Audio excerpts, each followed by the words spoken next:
Finalizando rapidamente o que nós falamos na terça-feira, né? Nós conversamos toda a aula sobre a definição do que vem a ser uma transformação linear ou uma função linear, né? Nós dissemos que seria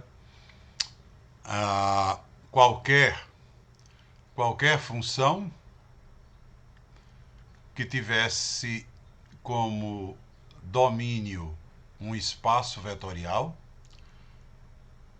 tivesse como um contradomínio também um espaço vetorial, ou seja, estivesse associando vetores de um espaço a vetores de outro espaço, quando esse outro até poderia ser o mesmo que o do domínio, mas o principal, né, era que ela satisfizesse, a princípio, pela definição pura, duas condições. Né? A primeira delas era que a função f calculada em u mais v, f calculada numa soma de dois vetores, fosse f do primeiro vetor mais f do segundo vetor, o que normalmente, né, é traduzido como f da soma é a soma das f's. E também, como segunda condição, f do produto de um número, um escalar, por um vetor u, fosse também igual ao produto do mesmo escalar por f desse vetor. E aí, nós dissemos que quando isso acontecia, então nós estávamos diante de uma função que é considerada linear.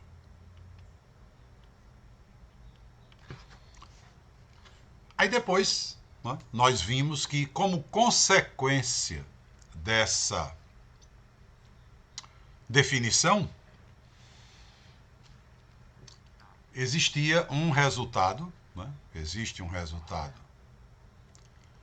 que nós escrevemos em duas versões e que, na segunda versão, ele poderia ser bastante útil em determinadas situações. A primeira versão nos diz que se eu previamente souber que a função f é linear, então eu vou poder concluir que f associa o vetor nulo do domínio ao vetor nulo do contradomínio. Se a função for linear, se eu tiver certeza de que ela é linear, então, obrigatoriamente, ela fará essa associação. O vetor nulo do domínio será associado ao vetor nulo do contradomínio. E aí nós dissemos que esse resultado, infelizmente, não admite o retorno. O retorno dele é falso. Ou seja, a gente não pode dizer que se eu calcular f do vetor nulo de V1 e isso me der o vetor nulo de V2, eu não vou poder concluir que f é linear. E aí nós dissemos que seria impossível, seria falso concluir isso, porque nós já havíamos trabalhado com um exemplo, né? Nós havíamos considerado, por exemplo, uma função que tinha como domínio o R2, como contradomínio o R2, e era definida pela expressão f de um par qualquer. xy seria um outro par, já que ela é definida do R2 para o R2, seria um outro par dado por quadrado de x com y. E aí nós, analisando a situação dessa função, evidentemente que facilmente a gente calcula f do vetor nulo de V1, o vetor nulo de V1, 0, 0. Nesse caso, o vetor nulo de V1 é igual ao vetor nulo de V2, já que V1 é igual a V2. Calculamos f de 0, 0. Evidentemente, quando eu substituo x por 0 e y por 0, obtenho que f de 0, 0 é 0, 0. Logo, f do vetor nulo de V1, de fato, coincidiu com o vetor nulo de V2. Então, se o resultado que nós estamos falando aqui, que diz respeito ao retorno da implicação do resultado original, fosse verdadeiro, né, nós iríamos, por força, né, de f associar o vetor nulo ao vetor nulo, nós iríamos concluir que f é linear.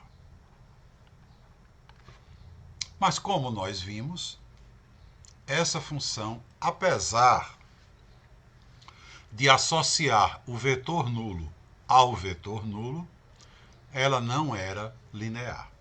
E nós vimos isso porque a definição nos mostrou isso. Né? A definição nos mostrou. Portanto, o retorno desse resultado não é um resultado verdadeiro. Esse resultado aqui é, na verdade, um resultado falso. Ninguém pode se orientar por ele. Já que, para esse caso, por exemplo, a gente viu que ele não funcionou. Isso significa que, se eu quiser, de fato, retornar com a implicação do resultado original, o resultado original era, se f é linear, então f associa o vetor nulo ao vetor nulo. Se eu quiser retornar nesse resultado, como a gente falou, eu posso. Eu posso. Aliás, eu sempre posso inverter a ordem de uma implicação. Sempre posso. Só que o que eu não posso é simplesmente inverter. Eu posso inverter desde que eu negue as duas afirmações que estão no resultado original. E isso, claro, não vale só para álgebra linear. Isso vale para qualquer situação. O que a gente está falando aqui, né, não é especificamente com relação à álgebra linear. Nós estamos falando aqui de lógica axiomática. Se, né, uma hipótese acarreta uma tese, você não pode dizer que a tese também acarreta a hipótese. Não pode dizer isso. Aqui no nosso caso, a hipótese era f é linear. Vamos supor que f seja linear. Então, é a hipótese. A tese, eu garanto que f associa o vetor nulo do domínio ao vetor nulo do contradomínio. A tese não acarreta na hipótese. Essa função aqui nos mostrou que, de fato, não acarreta. Porém, como a gente está dizendo aqui, a gente pode, sim, retornar. Desde que a gente faça a negativa da tese, implicando na negativa da hipótese. Né? Implicando na negativa da hipótese. Inclusive, a gente falou, é uma situação que, de fato, tanto não se aplica unicamente à álgebra linear, que até numa situação de brincadeira a gente disse, vamos supor, né, que alguém afirme todo corintiano é doido. Né? Ou seja, se é corintiano, então é doido. E aí, se a gente quiser retornar, a gente diria, se é doido, então é corintiano. Não é verdade isso. Né? Porque se é corintiano, é doido. Mas é evidente que pode ter doido que não seja corintiano. Lógico. Então eu não posso retornar. Mas o que é verdade? Se você afirma todo corintiano é doido. O que é verdade? É o retorno com a negativa em ambos os lados. Ou seja, se é corintiano, é doido. Agora vamos negar. Não é doido. Ah, então não é corintiano, porque se é corintiano é doido. Logo, de fato, eu retorno dando uma afirmação verdadeira, desde que eu negue. Logo, trazendo essa situação para a afirmação que a gente tinha na terça-feira, a gente vai dizer que negativa da direita, negativa da tese, seria f do vetor nulo de V1 não é igual ao vetor nulo de V2. Neguei aqui a tese. Então, eu posso retornar implicando a negativa da hipótese. F não é linear. E aí, a gente fica com um resultado equivalente ao resultado original. Aqui o resultado original. É equivalente porque foi obtido dele pela negativa de ambas as afirmações, da tese e da hipótese. E é sim um resultado muito útil. A partir de agora, nós temos uma segunda afirmação. Na verdade, completamente equivalente à primeira, mas escrita numa versão que, de fato, se torna mais prática. Ou seja, a aplicação é mais prática. Toda vez que eu perceber que uma função não associa o vetor nulo ao vetor nulo, então eu posso garantir que essa função não tem a menor chance de ser linear.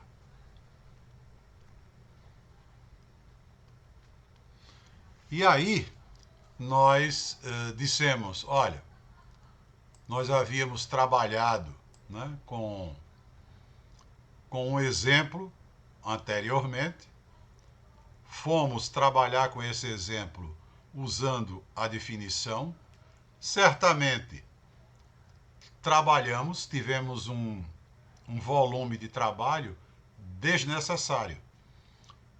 Desnecessário porque, se nós conhecêssemos esse resultado que acabamos de colocar aqui, nós, com toda certeza, teríamos chegado à mesma conclusão de maneira muito mais rápida. Né? De maneira muito mais rápida. Foi justamente o caso em que a gente considerou uma função f que era definida de R2 para R3 e essa definição se dava a partir da expressão f de xy igual a, se eu não me engano, nós tínhamos x mais y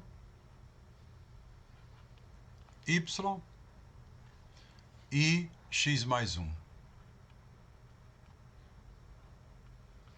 Então, agora, né, que nós conhecemos a definição e que nós conhecemos esse resultado, sempre que a gente for tentar verificar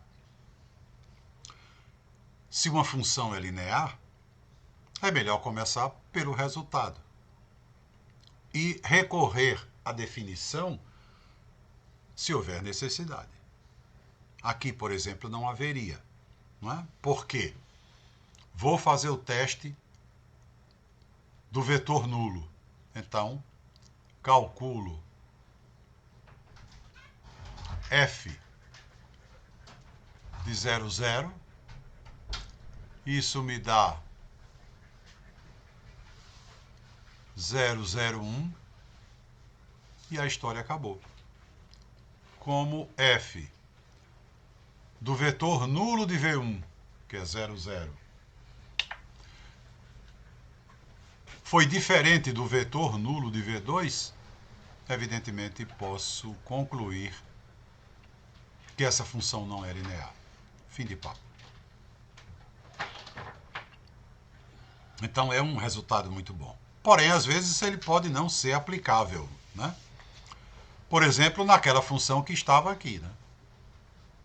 Se a gente considerar aquela função que nós definimos f de R2 em R2, dada pela expressão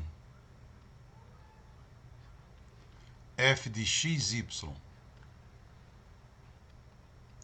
igual a x2y, a gente também começaria pelo mesmo resultado, calcularia f de 0, 0, f de 0, 0 nos daria 0, 0, e a gente não poderia concluir nada, porque, como a gente sabe, se f do vetor nulo é igual ao vetor nulo, eu não posso retornar e concluir que a função é linear. Não posso. Então, quando eu faço o teste de f do vetor nulo e não dá o vetor nulo como resultado, ótimo, eu vou concluir que a função não é linear. Mas se eu calcular f do vetor nulo e obtiver como resultado o vetor nulo, aí eu não posso retornar. E o que é que eu tenho que fazer? Ir para a definição. Por isso que esse resultado que nós deduzimos agora, ele pode ser útil ou não. Ele será muito útil se f do nulo de V1 for diferente do nulo de V2. Aí ele resolve o problema. Mas se f do nulo de V1 for igual ao nulo de V2, só a definição é quem vai decidir se aquela função é linear. Né? Esse foi o resumo do que nós fizemos terça-feira. Agora, nós vamos considerar a seguinte situação, que eu quero chegar ao resultado que generaliza o procedimento a partir de um exemplo. Vamos supor que se coloque a seguinte situação. Seja dito que nós tenhamos uma transformação T definida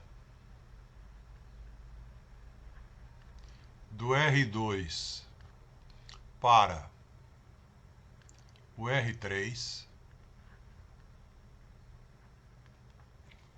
e seja dito que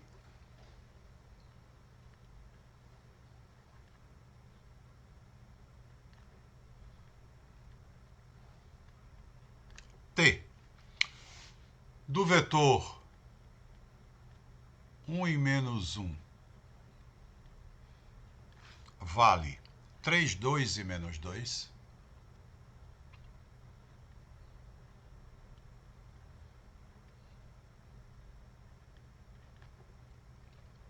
E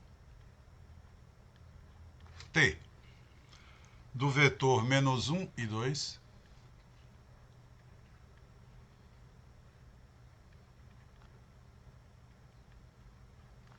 vale 1 menos 1 e 3.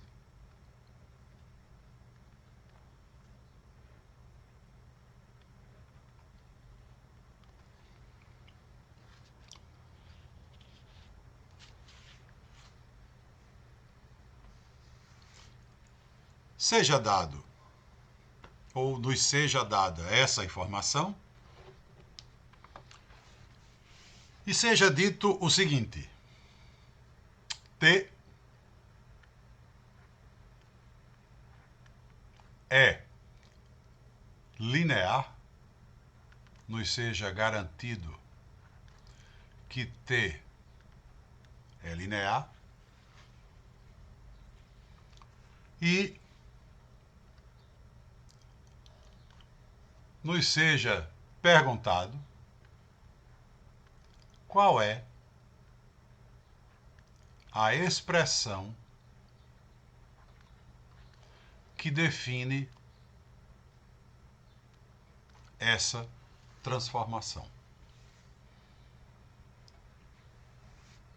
Falando no português bem simples, nos foram dados T de dois vetores, T de 1 e menos 1 e T de menos 1 e 2. Nos foi dito que T era linear. E nos foi pedida a expressão que define essa transformação. Evidente, né? T de xy será um terno,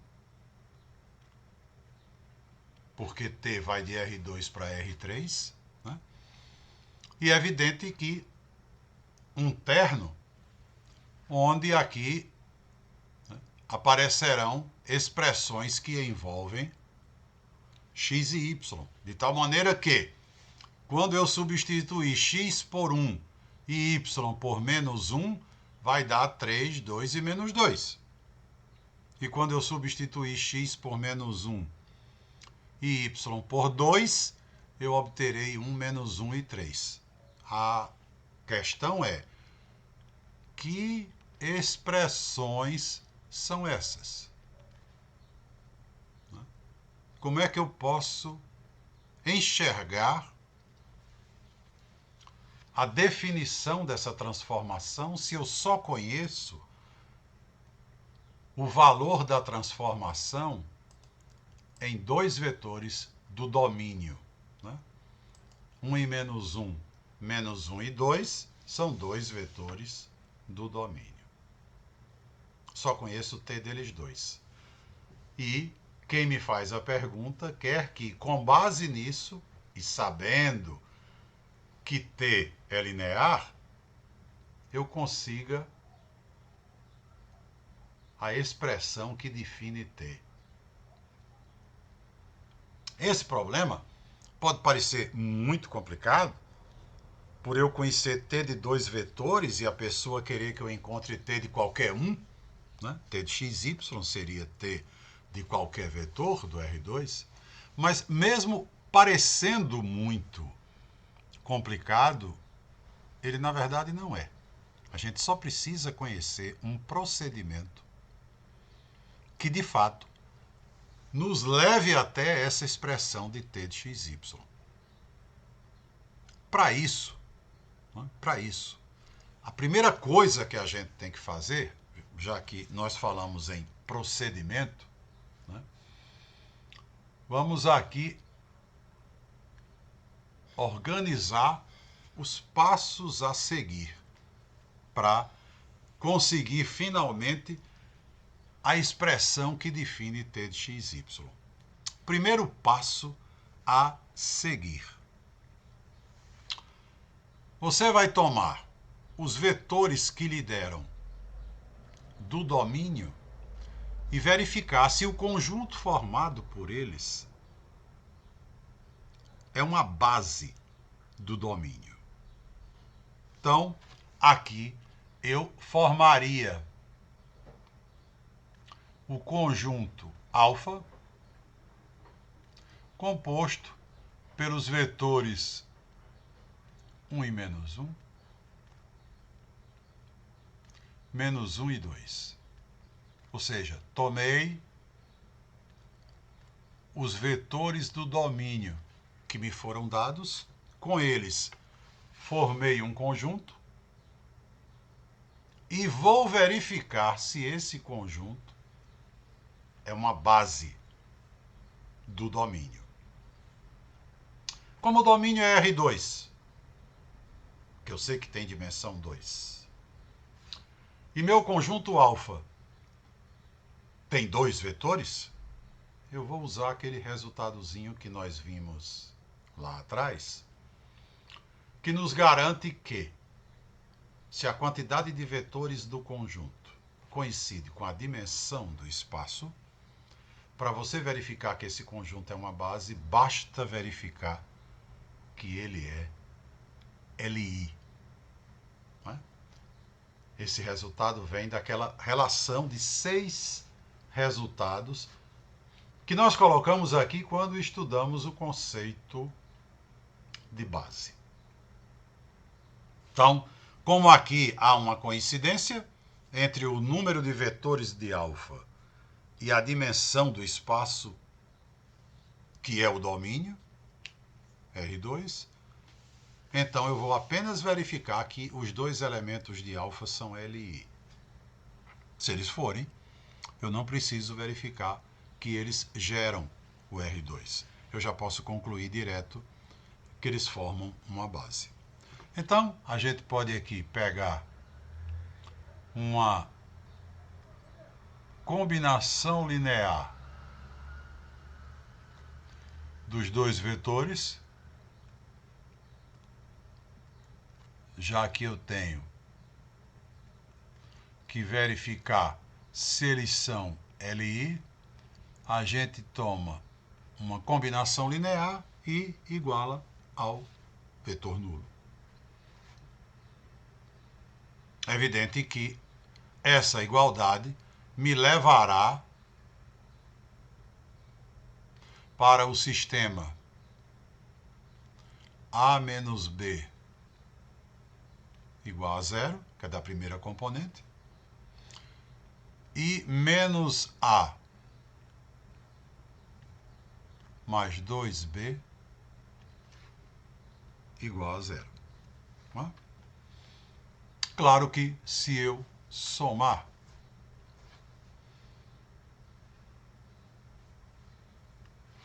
essas duas equações, eu vou cancelar o A e vou concluir direto que B é zero.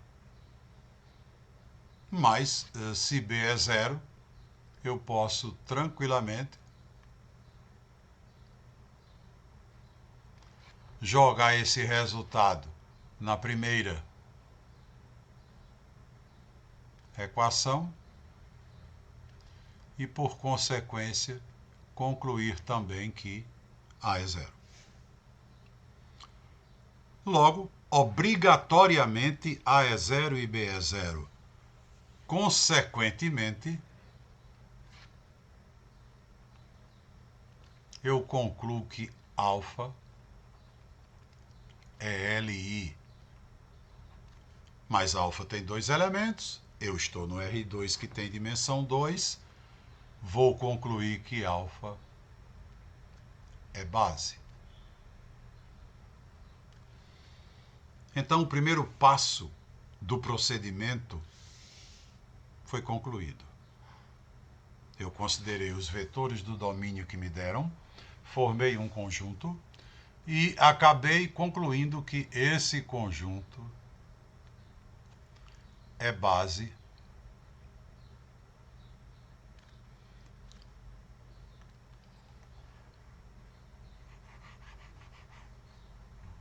para o domínio, para o R2.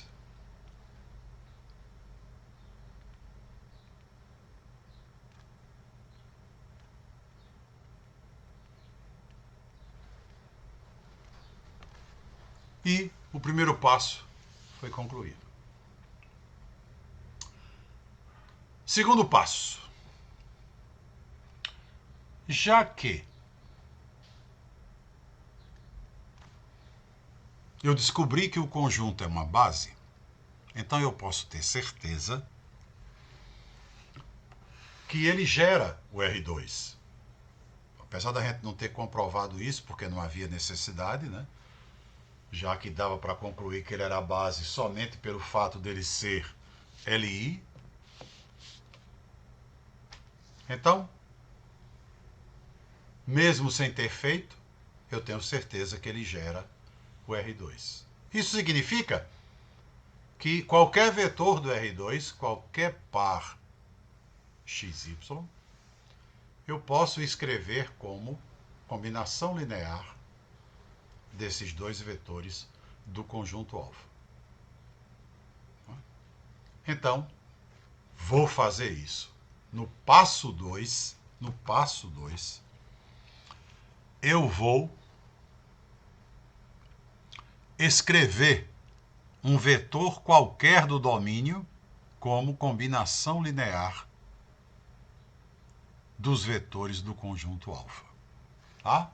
Então, pegar um vetor U qualquer do domínio e dizer que, como ele pertence ao domínio, como ele pertence a R2, né, U é combinação linear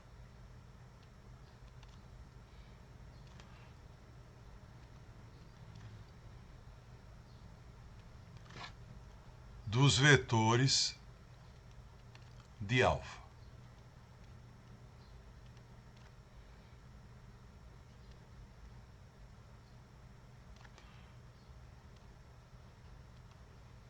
Agora, que combinação seria essa?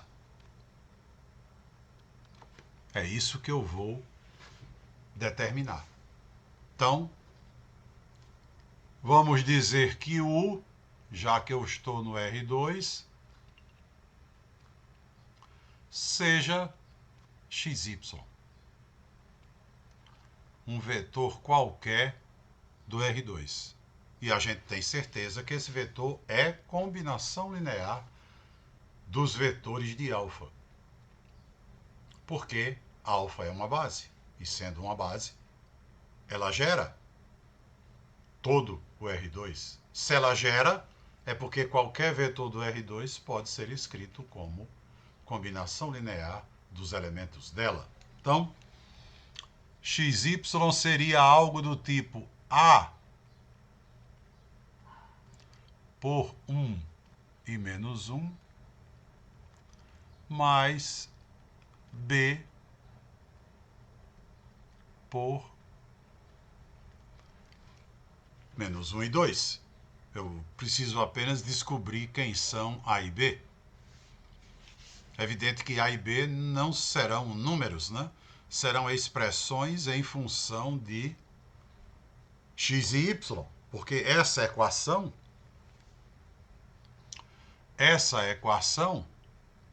vai me levar para o sistema A menos B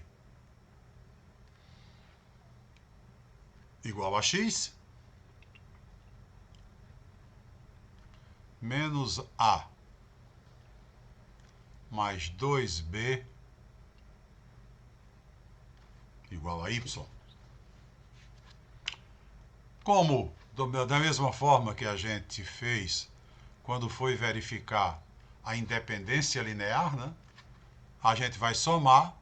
Na hora que somar, vai encontrar B igual a x mais y. Portanto, se a gente agora pega esse valor de B e joga na primeira equação, a gente vai ter A igual a x mais o valor de B, mais x mais y. Então, A será 2x mais y. Portanto, temos B e temos A. Então, já de fato, escrevemos um vetor qualquer do R2 como combinação linear dos dois elementos de alfa. E a maneira de escrever é precisamente a seguinte: qualquer vetor xy será o escalar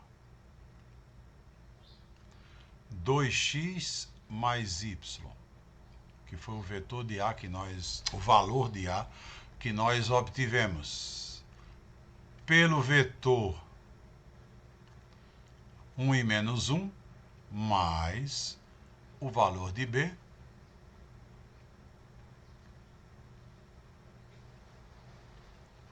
x mais y, pelo segundo elemento do conjunto alfa, pelo segundo vetor de alfa. Então eu ficaria com x mais y pelo vetor menos 1 e 2. E essa expressão que a gente acabou de encontrar é fundamental, né, para a solução do nosso problema. Solução do nosso problema, que é determinar a fórmula que define a função linear Para a gente ganhar um pouquinho de espaço, né, vamos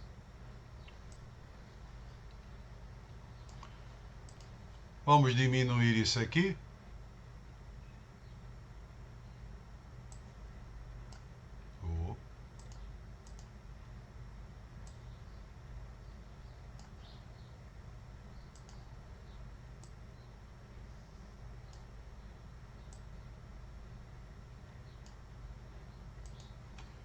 Colocar aqui. E vamos para o terceiro passo. Praticamente terceiro e último. Bom, espero que vocês estejam acompanhando direitinho, estejam entendendo, porque nós vamos de fato descobrir que função é essa. Agora chegou o momento. Pronto, Ramon já confirmou que está tudo certo. Agora chegou o momento, né, de usar a função, porque na verdade a gente não usou T, né, para nada ainda. Foi o que nós fizemos. O primeiro passo foi: dos dados do problema, nós recolhemos os vetores do domínio, né, formamos um conjunto e verificamos que esse conjunto era uma base.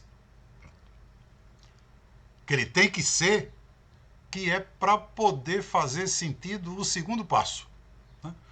No segundo passo, como no primeiro, a gente já havia comprovado que o conjunto que a gente formou era uma base do domínio, então no segundo passo, nós concluímos que qualquer vetor do domínio tinha que ser uma combinação linear dos vetores daquele conjunto. Se tinha que ser, nós então escrevemos essa combinação linear. Encontramos os valores dos escalares, de tal maneira que qualquer vetor do domínio, aqui no nosso caso, xy, passou a ser escrito de fato como uma combinação linear de 1 e menos 1 e menos 1 e 2, que eram os dois vetores de alfa. Ou seja, até agora, nós não usamos a função t. Mas no terceiro passo, ela entra. A gente vai pegar a expressão que a gente encontrou no passo 2, né? Ou seja, qualquer vetor xy é igual a 2x mais y por 1 e menos 1, mais x mais y por menos 1 e 2. Vamos pegar essa expressão e nela a gente vai aplicar t dos dois lados. Usando posteriormente à aplicação, usaremos a linearidade de t. Veja bem como. Nós temos então, aplicando t dos dois lados da expressão que nós encontramos no passo 2, nós temos à esquerda t de xy, à direita t de tudo que estiver à direita, né? Para não alterar. Ninguém iria aplicar t de um lado só. Então, 2x mais y por 1 e menos 1. Depois vocês vão fazer isso aqui, né? Os que forem procurar resolver os exercícios vão conseguir fazer isso aqui com mais rapidez. A gente está fazendo pausadamente, evidentemente, porque é o primeiro exemplo, né? E através dele a gente quer mostrar como é que se faz para qualquer caso. Então, a gente faz mais vagarosamente. E aqui a gente tem x mais y por menos 1 e 2. T de tudo isso aqui. Aí eu falei. No terceiro passo, a gente vai aplicar t dos dois lados da expressão que foi encontrada no segundo passo. E a gente vai usar a linearidade de t. Evidentemente, a gente vai usar a linearidade de t no membro da direita. Né? À esquerda já é t de xy. Né? Lembre que você quer justamente encontrar t de xy. Né? Você quer encontrar a expressão que define a função linear t. Então, à esquerda a gente não vai mexer, deixa lá o t de xy. À direita, Aí sim, a gente vai aplicar a linearidade. Aplicar a linearidade em que sentido? Ora, isso aqui é um escalar por um vetor. Então é um vetor. Isso aqui é um escalar por um vetor. Então, na verdade, o que é que você tem aqui do lado direito? Uma coisa do tipo t de u mais v. É uma coisa desse tipo.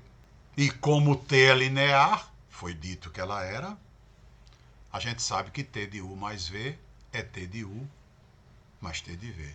Então, vamos aplicar a linearidade de t aqui no membro da direita. Então, o que é que a gente obtém?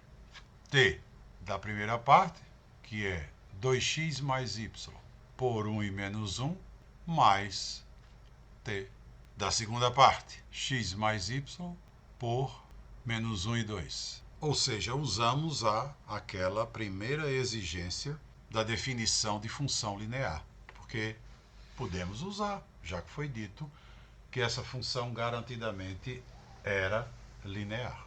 Agora é a hora de usar a segunda exigência, né? Por quê?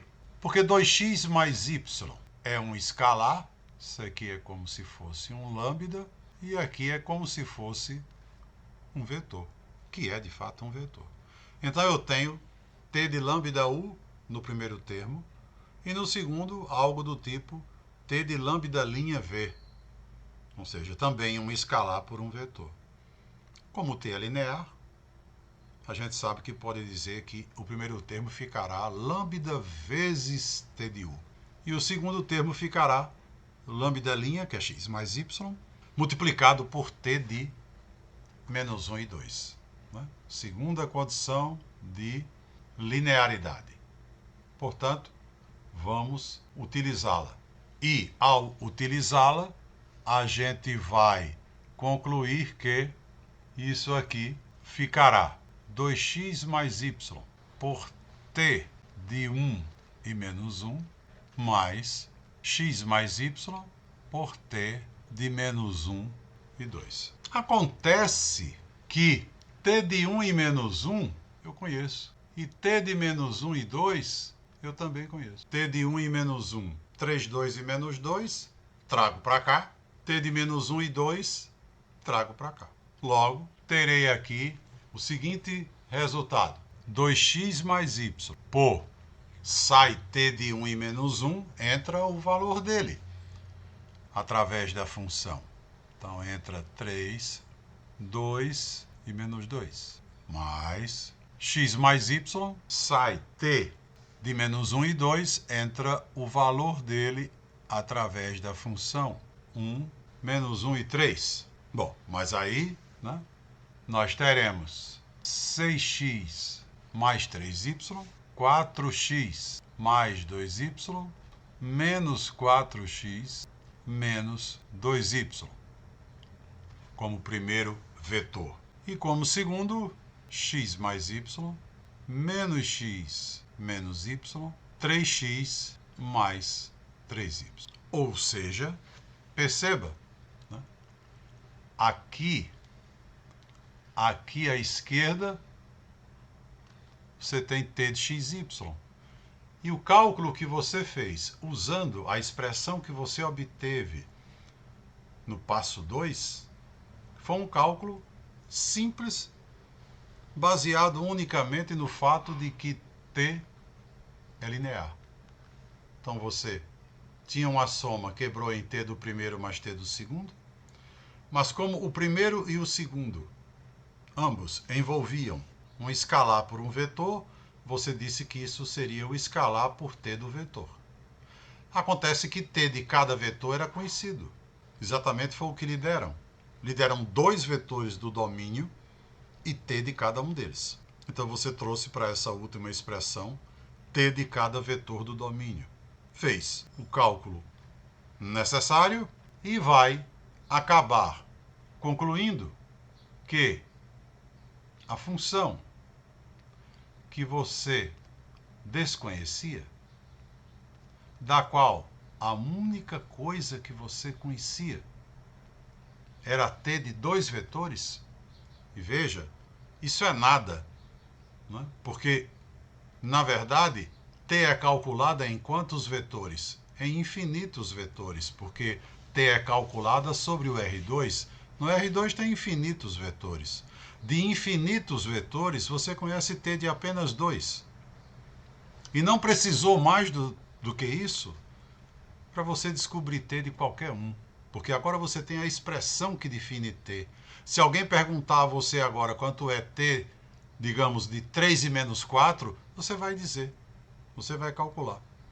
Porque você acaba de encontrar que t de xy é, na verdade, definida como sendo 7x mais 4y, né? Primeira componente com primeira componente, 3x mais y, segunda componente com segunda componente, e menos x mais y. Essa é a função que você não conhecia e que agora está conhecendo. Só para você fazer um teste, se você calcular t de 1 e menos 1, né?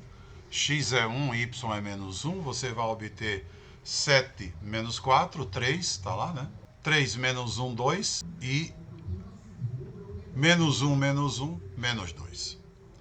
Se fizer x igual a menos 1 e y igual a 2, né? Terá menos 7 mais 8, que é 1, menos 3 mais 2, que é menos 1, e 1, né? Porque vai ficar menos 1, 1 mais 3, 1 mais 2, desculpe, 3. Por isso que eu falei, você conhecia unicamente t de 2 vetores. E você agora diz o valor de t de qualquer um. Porque, como eu disse, se alguém chegar para você e disser, por favor, me diga quanto é t de 0,2, você simplesmente viria para cá e diria, será 8, 2, 2. Esse é t de 0,2. Você agora calcula t de qualquer vetor. Mas aí, por trás desse procedimento, que é isso que eu quero enaltecer, né? Existe algo importantíssimo. Só foi possível você chegar na fórmula que define a função, porque lá atrás você conhecia t nos vetores da base, de uma base do domínio. Pode perceber. O que lhe deram, é evidente que saber que t é linear foi também importantíssimo. Mas no fundo, na hora que disseram t de 1 e menos 1 é 3, 2 e menos 2. T de menos 1 e 2 é 1, menos 1 e 3. Teria sido a mesma coisa que dizer, olha, eu estou lhe dando o valor de t em cada vetor de uma base do domínio. Evidentemente, a base seria 1 e menos 1, menos 1 e 2. E aí você percebe que já que o fundamento, né, o fundamento de todo esse procedimento foi o fato daquele conjunto alfa ser uma base, você percebe como é relevante você conhecer uma base dentro de um espaço ou dentro de um subespaço. O R2 é um espaço que tem uma quantidade infinita de vetores, mas você só precisou conhecer t nos 2 vetores da base para descobrir t em qualquer vetor. Na verdade, esse exemplo, ele resume o que a gente estabelece como sendo o seguinte resultado. Suponha que você tem t, uma transformação linear. Vamos enunciar aqui o resultado de um modo geral, porque, como eu falei para vocês, a partir do exemplo, depois que a gente compreendesse como o procedimento era desenvolvido, né, a gente então iria colocar o resultado na forma mais genérica. E a forma mais genérica seria essa. Suponha que você tem t uma transformação linear, né? Suponha que você tem alfa, um conjunto formado por vetores V1, V2, etc., Vn, base do domínio de T. Se os vetores T de V1, T de V2, T de Vn são conhecidos, como a gente conhecia no exemplo que a gente acabou de concluir, então podemos determinar T de V para qualquer V no domínio de T, que foi o que nós fizemos.